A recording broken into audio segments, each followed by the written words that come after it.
Des traces de feu, des débris au milieu des avenues. La ville de N'Djamena est encore marquée après les violences de la veille. Mais la vie reprenait vendredi matin dans les quartiers du sud, théâtre de la plupart des affrontements. Au siège de l'UNDR, le parti du Premier ministre Saleh Kebzabo, on constate aussi les dégâts. Il a été attaqué, partiellement incendié par des manifestants. Le ralliement au pouvoir de ce vétéran de l'opposition semble être très mal passé. C'était une déclaration de guerre contre notre parti. C'était un groupe, centaines de personnes qui étaient venues armées avec des couteaux, des pneus, tous ces gens-là. Et en plus avec des essences.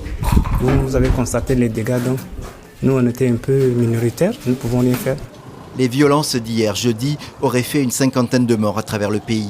C'est le bilan du Premier ministre Kebzabo, mais l'opposition estime qu'il est beaucoup plus élevé. Saleh Kebzabo a tenu une conférence de presse à la fin de la journée. Il a annoncé un couvre-feu et la suspension des activités publiques de plusieurs organisations d'opposants. Une menace prise avec défiance chez Wakil Tama, un collectif de partis et d'organisations visés par l'interdit.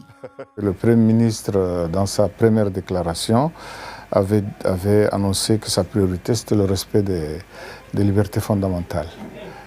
Marcher est une liberté fondamentale, elle fait partie des libertés fondamentales et on voit bien que le Premier ministre s'est déjugé. Les gens n'étaient pas armés, pourquoi ils parlent d'insurrection?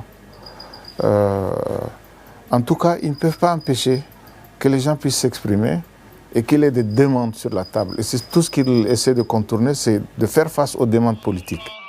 De son côté, la Commission nationale des droits de l'homme, un organisme officiel, s'est déclarée atterrée par les morts causées par des tirs à balles réels provenant des forces de l'ordre. Elle exige du gouvernement une commission d'enquête indépendante et crédible.